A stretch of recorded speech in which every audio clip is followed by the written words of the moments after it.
I'm Bruce Lorincz, and this show is called Bruce on the Loose. And I go ahead and love to read to young readers throughout Wadsworth, Ohio, and certainly beyond. Today, in fact, I'm going to go ahead and take my mask off now so you can hear me just a little bit better. And we want to always wear that mask and social distance and wash our hands all the time, young people, so that we can be healthy. I'm going to do a shout out today to Savannah, Georgia. We have three grand nephews there. We have Corbin, Sam, and Grayson. And of course, they listen every day to Krista, their mother, and they do a real good job around the Savannah area.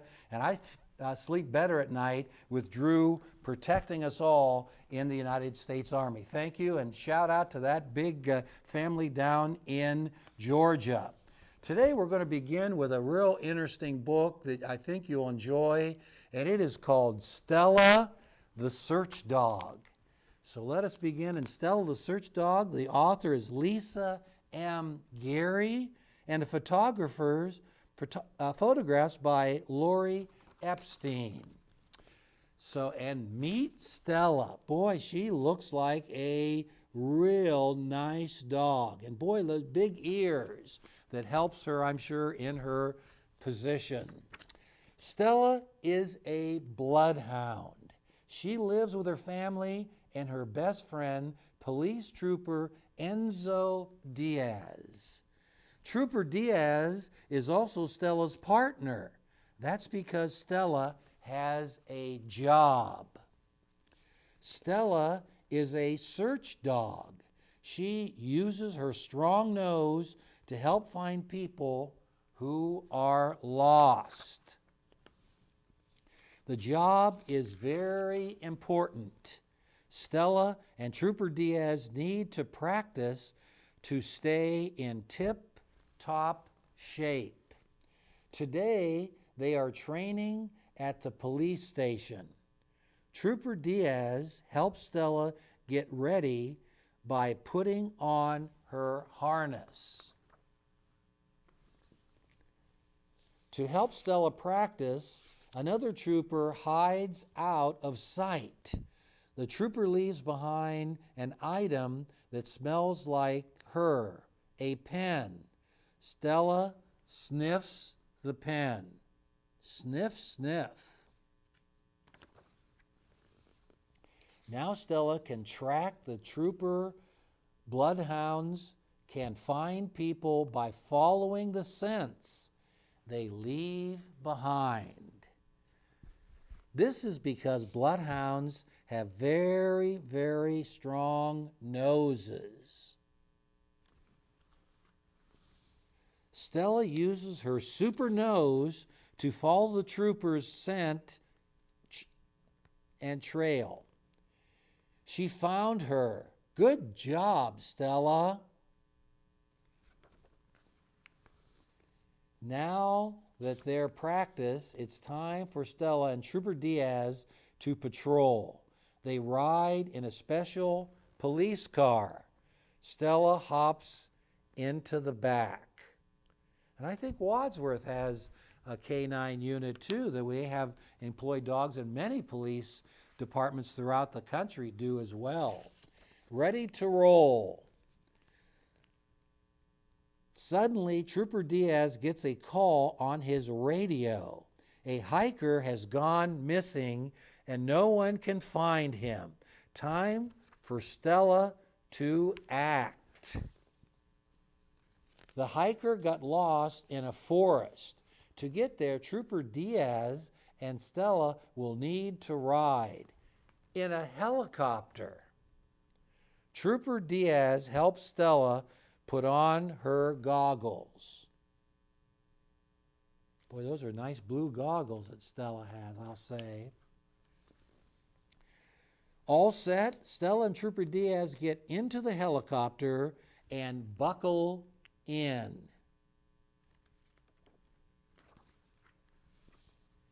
It's time for takeoff. What a view. Stella loves riding in the helicopter.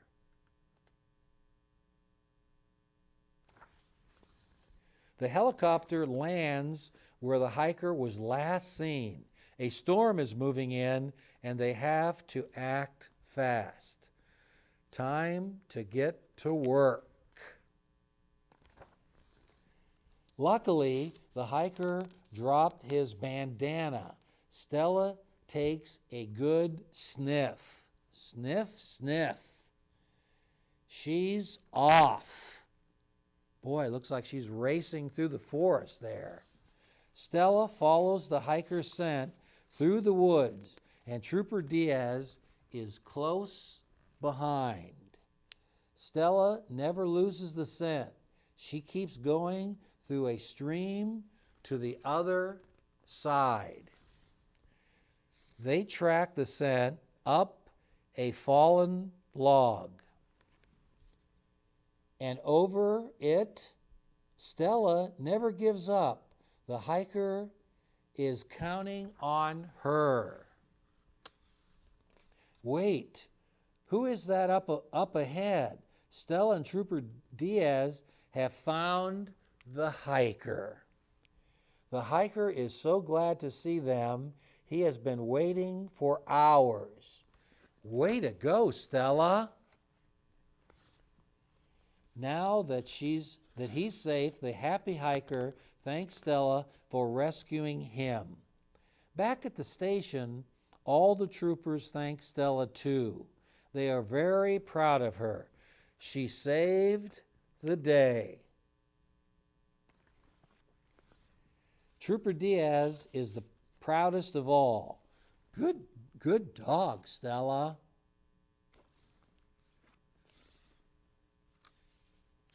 Well, and meet the team. There's some questions there. How did you get Stella? They're asking the patrolman. When I started bloodhound training, Stella and I bonded right away. I officially picked her as my partner after 5 weeks of school, and we have been together ever since. Who trained Stella? I trained Stella initially through a bloodhound school provided by the Virginia Department of Corrections. What do you do? What do you and Stella do in your free time? She loves to catch up on her sleep. She also enjoys going on walks with me, my wife, Dana, our baby named Fox, and our other dog, Dexter. Well, boy, we sure enjoyed that very interesting story about Stella, and she really did come through. And when the troopers really didn't know exactly where the hiker was, but boy, Stella and her very good sense of smell went ahead and saved the day, as the officers mentioned. The second book we're going to read today is one we see a lot around Wadsworth and around the area, is called Scarecrows, All About Fall Scarecrows by Calvin Harris. And this looks like a real good book for the season. Fall is here.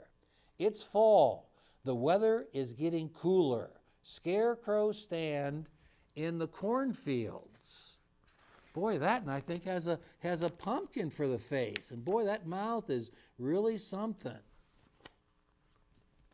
Scarecrows guard fields and gardens. They scare birds away from plants and crops.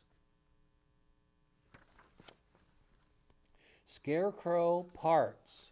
Scarecrows look like people. They wear shirts and pants stuffed with yellow straw. I think this one's on the swing. And I sure like those pigtails that this scarecrow has. Scarecrows wear boots on their straw feet.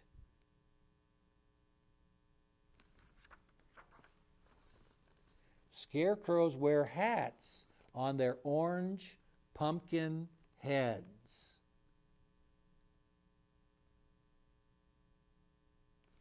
That looks like a sun hat to keep the sun out of its eyes. Fun with scarecrows. People use scarecrows as fun fall decorations.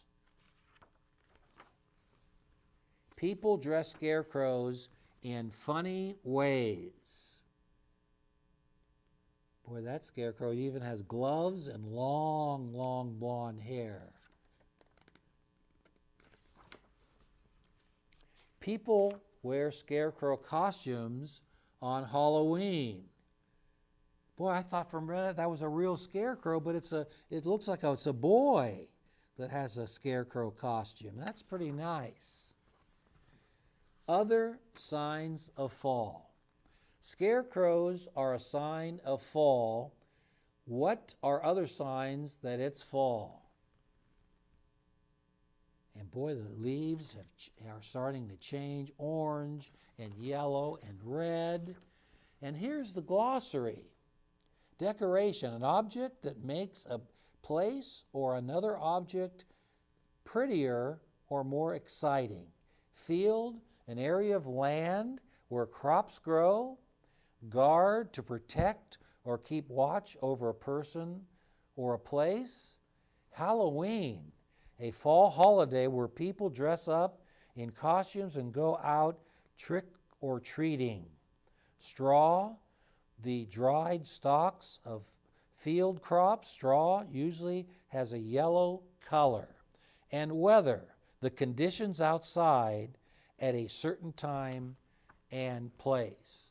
Well, we do have lots of scarecrows, and a lot of stores are putting them up here in Wadsworth, and maybe you can take a walk around downtown and see some of those wonderful, wonderful scarecrows we have. So that is another sign of fall. In my last book is kind of a little bit like Stella, but it's service animals. And we always think of dogs, but I think we're going to see that other animals can help people out as well. And Service Animal by Alice Boynton, and she really knows what she's talking about. Animals at your service. Have you ever seen a monkey turn on a light switch? What about a horse on a train? You may say, no way. But read on, find out about these service animals and the important work they do. Boy, that looks like a pony.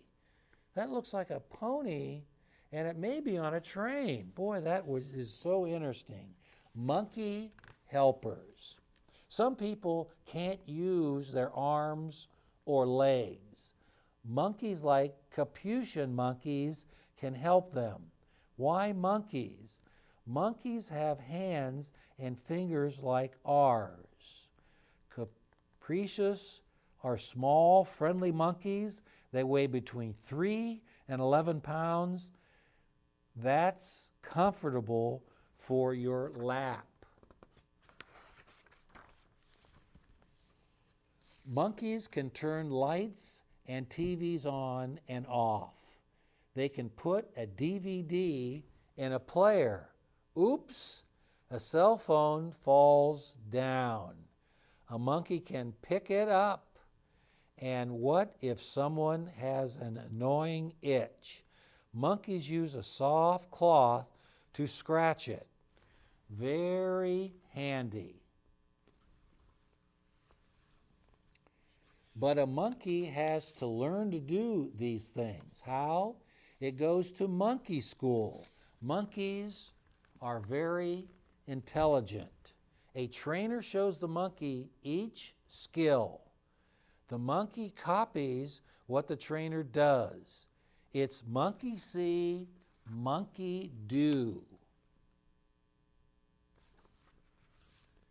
After training, the monkey can do many helpful tasks. It can fetch a bottle and unscrew the top. Then it can put in a straw. Awesome. The monkey is ready to be a good helper, but it will have time to monkey around too.